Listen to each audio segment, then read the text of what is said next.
How to set up an HTML and SCSS project from scratch. Make sure you have Node installed on your system so everything will work correctly for you. Links to the resources and source code in today's video will be available in the description. Let's get started. In Visual Studio Code, you guys can see I have the folder open where I'm going to be creating this project. Next, we need to create our project structure. So first, we're going to start by creating a new file, and this is just going to be a normal index.html. Next, I'll create a new folder called CSS, and here I'm going to store the styles.css file. So if you guys are used to just creating normal HTML and CSS websites, this is where you would stop. But since we're using SCSS today, what we need to do next is create another folder called SCSS. And inside of this folder is where we need to create the styles.scss file. And the reason it works this way is because our browser cannot actually read SCSS. So we're going to be writing all of our style here within this file, but what we need to do is compile this into normal CSS that our browser can actually read. And if you're new to using SCSS, that probably sounds a little bit complex, but don't worry, I'm going to walk you guys through the entire process so you'll understand exactly what's going on by the end of today's video. Next, I'm going to create a new folder and I'm going to call this JavaScript, and inside of this, I'll create a scripts.js file. Lastly, I'll create one more folder, call this images, and inside of this, I want to go ahead and bring in all of the images that I'll be using today. So I'll just go ahead and copy and paste them in just like so. But in today's video, we're not actually going to be using a JavaScript or any images, but I just wanted to show you guys for now that using JavaScript and images in an HTML and SCSS website is exactly the same and nothing changes. But since we're not using this for now, I'll go ahead and close these up. Next, I'm going to go ahead and open a brand new terminal, and more specifically, I want to use a command prompt here. So what I want to do is close out of the PowerShell first, and then I can run the command npm install -g for a global installation, and I need to install sass. Once this runs successfully, you guys will see that it changed 17 packages. Normally, it's going to say installed or added 17 packages for you guys,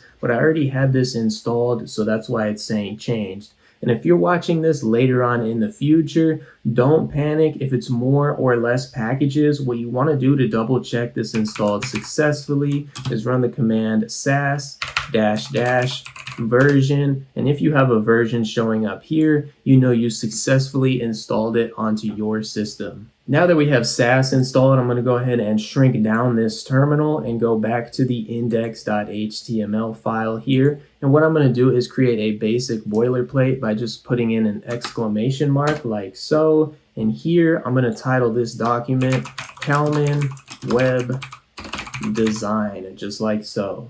And after this, I want to create a link element like so for our style sheet. And what I want to do is, some people get confused here, but what you don't want to do is link directly to the styles.scss file, because that will not work.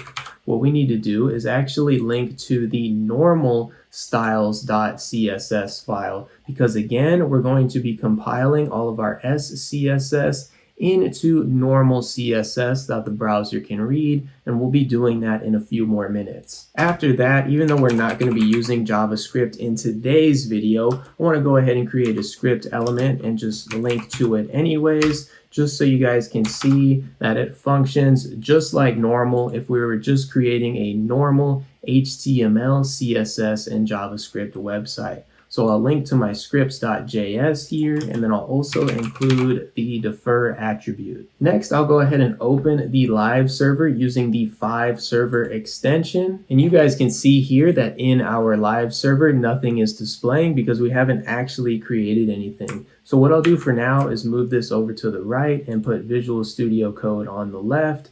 And I can go ahead and shrink this down a little bit and minimize the file explorer. And inside of the body, what I'm going to do is paste in a basic block of HTML. So first, we're going to have a div acting as our container, and that container is going to hold an h1 and an h2 element. The div is going to have two classes. First, it's going to be box, followed by box double dash big. Then our h1 is going to have the box double underscore title, and the h2 is going to have the box double underscore subtitle. And the reason we're using double dash and double underscore is because we're actually following the BEM standard when we're using SCSS. This is just going to make everything a little bit easier, and this is the best standard to follow with SCSS, and you guys will see why this is so useful in a moment here. And BEM just stands for block, element, and modifier. And again, that's going to make a little bit more sense in a few more minutes. Now that we're done creating our basic HTML block of code here, we're going to go to the styles.scss file. And since we're using SCSS, we can easily create variables using the $sign. And then we can name these variables whatever we want. So the first one here is going to be the font-medium, and this is going to be a font size of 1.5 rem. And now that you guys understand how to create variables, I'm going to go ahead and paste in just a few more basic variables where all we're doing is changing the sizing and some colors down here at the bottom. Next, I want to actually target the block. So I'm going to put the comment block right here so you guys can see exactly what BEM is for. So first, we're going to start off by targeting the box class. And here we're going to change the background, and instead of hard coding in a color, what we're going to do is actually use the background color 1, like so. And what you guys are going to notice is that nothing is actually happening in our live server here. So the background color should have changed, but since we're not actually compiling this into normal CSS yet, this file is going to be completely empty, so nothing is going to actually change on our browser. So what I'm going to do is open the terminal back up and create a brand new command prompt like so, just so we don't get confused here. And we need to run a command. So we're going to start off with sass _watch. And then we need to point to our SCSS folder and our styles.scss. And we also need to point to our CSS folder and our styles, if I can spell correctly, .css here. So what this is going to do is it's going to watch for changes in our SCSS file here and then compile it into normal CSS. And every time you guys close down VS Code or close down your application, you're going to want to make sure that you run this line again, or it will not successfully compile your SCSS. So I'm going to go ahead and hit enter here, and now you guys can see that our styling is successfully displaying here with our background color now being a light gray. And what you guys are going to see is that all of that code is now displaying in CSS. So what it's doing is it's taking our SCSS and it's just compiling it into normal CSS that the browser can read. Next, if we open back up our file explorer, you guys can see this new styles.css.map file. Don't mess with this, just leave this alone. You don't need to do anything with this. This is just placed here so everything compiles successfully. So now I'm going to minimize the file explorer, go back into the styles.css and continue writing our styling. So next I'm going to go ahead and target the padding of our box class, and I'm going to use the padding small variable. Next I want to go back to the index.html, and what I want to do is style this h1 element. So normally what you would do if you're used to using just basic CSS is you'd copy this class, go back to your style page, add a dot, and just paste it in like so and add your styling. But since we're using SCSS, we can actually nest other classes within our box right here, since this class is inside of the box class. So see that box here, and then inside of our container we have box title. So back here in our SCSS, what we want to do is make some space down here, and what we don't need to do is type out .box again. Since they both start off with box, all we need to do is put in the ampersand right here, and that's going to tell our style sheet that we want to use box again. So what we need to do is put double underscore and just put title like so. And so now we can actually target our box title.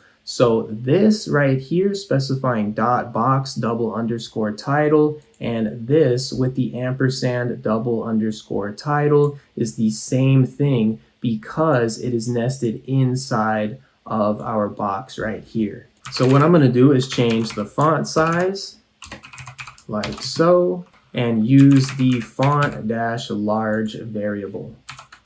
After that, I want to change the font weight, and I didn't really set up a variable for this, so I'll just hard code it in at 800. And now, just to get rid of all these errors, we can go ahead and get rid of this class at the bottom here. Next, we want to go ahead and target the h2 element, so I'll go ahead and put in the ampersand again, double underscore, and we'll target the subtitle. And here, we're just going to go ahead and change the font size, use the variable font medium, and then the font weight is just going to be lighter. And so again, we're using the BEM here today. So first is going to be the block, which is our entire box container right here, followed by individual elements. So this right here is an individual element, and the subtitle is also an individual element. But we also have the M part of BEM left over, which is going to be for modifier. So I'll go ahead right here, just put modifier so you guys can see what's going on. And here we're going to target the -- big class. So that's the class that was again attached to our box container right here that we're going to be using just to modify it. So back in our SCSS, I'll specify padding and use the variable padding medium and target the background and make this our background color 2 variable. So now you guys can see that we changed the background color from gray to blue. So this is what BEM is. It's the block, then element, and we have 2 in this case, followed by the modifier. So what this is going to do is just help keep our code more organized, and it is the best practice when we're using SCSS. That's going to be it for today's video. Now you know how to set up a basic HTML and SCSS project from scratch. I will be taking this a step further in the next video. I'll show you guys how to create an entire website with HTML and SCSS from scratch, so make sure you stay tuned for that one. If you have any questions, leave them down below in the comments and I will make sure to respond to you. Again, links to the source code and resources will be available in the description. Thanks for watching.